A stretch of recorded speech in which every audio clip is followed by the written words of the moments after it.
What's happening, everybody? Out here coming at you from FiveBar Motorsports. Today we got the Viper back on the dyno. Now, since we did the dyno pulls with it last time, we were on 93. We made 800 horsepower to the rear wheels on the Mustang dyno, which is roughly 900 horsepower on a dyno jet, give or take. Now, since then we're running it on the E-85, and we managed to get up to 850 horsepower until we ran out of injector.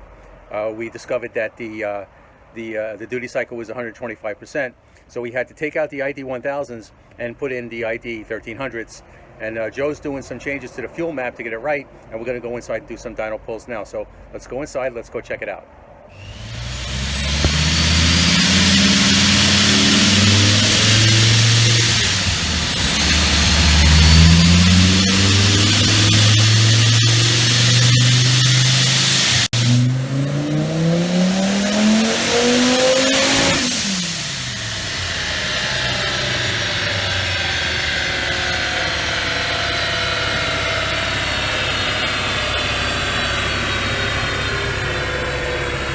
All right, let's see what we got.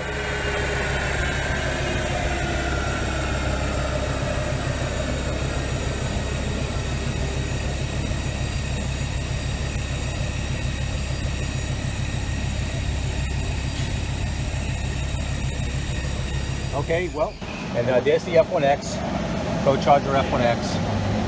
See it.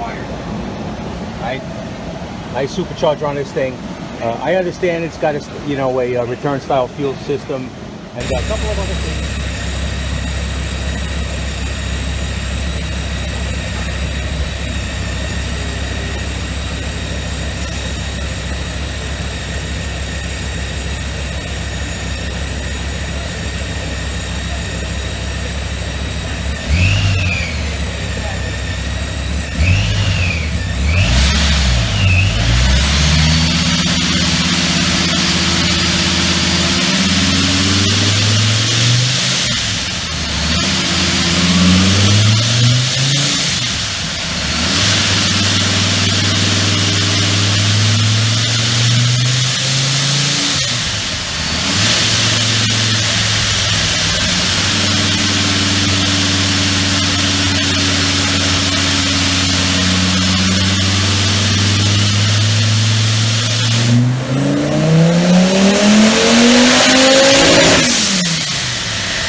Okay, let's see what we got.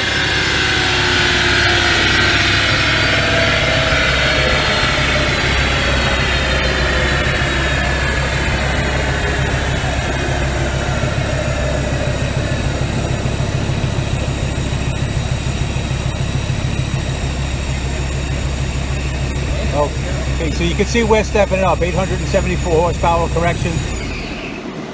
We're looking a little bit better now. We got the fuel map a little closer. Looking good, guys. Okay, guys, it looks like the ID 1300s are working.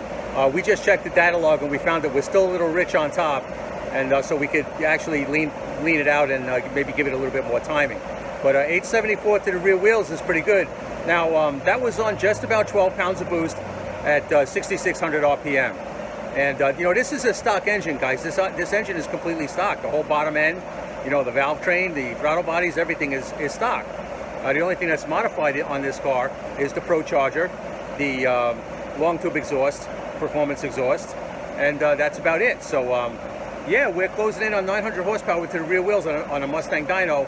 Let's do another pull and see what she can do. One thing I forget to mention about this Viper is that it's running on a Motec ECU. This ECU is basically more than just an engine management system. It's a complete ECU for the entire car. It controls all the functions. This is one of the reasons why this car is running as good as it does. It has tremendous potential because of this Motec ECU.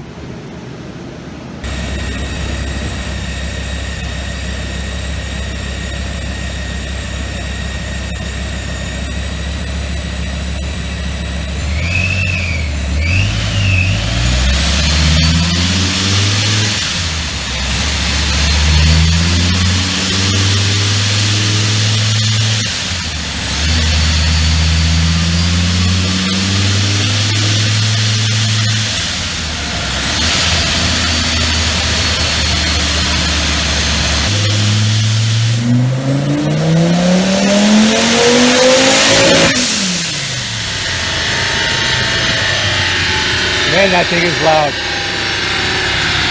Here we got.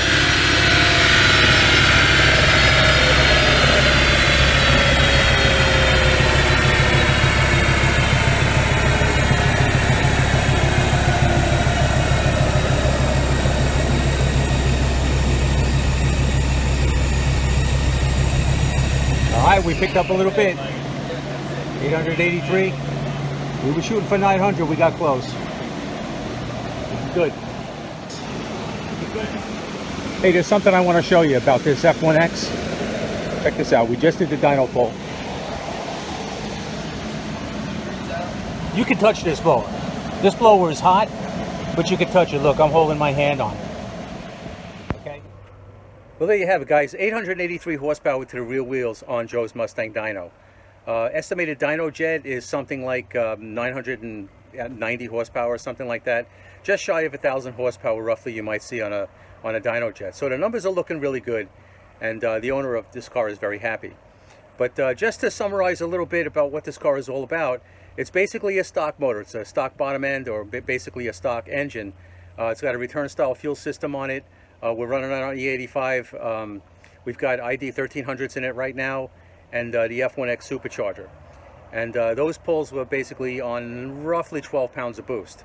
So the owner is happy. He doesn't want to take it any further than that because he's got a stock engine, you know, stock bottom end.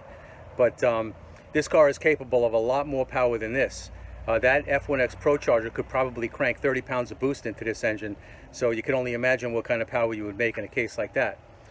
So once again, the owner is happy. He says he's got what he wants. But I expect him to come back because, just like Carroll Shelby said, too much power is almost enough. Thanks for watching, guys. We'll see you in the next one.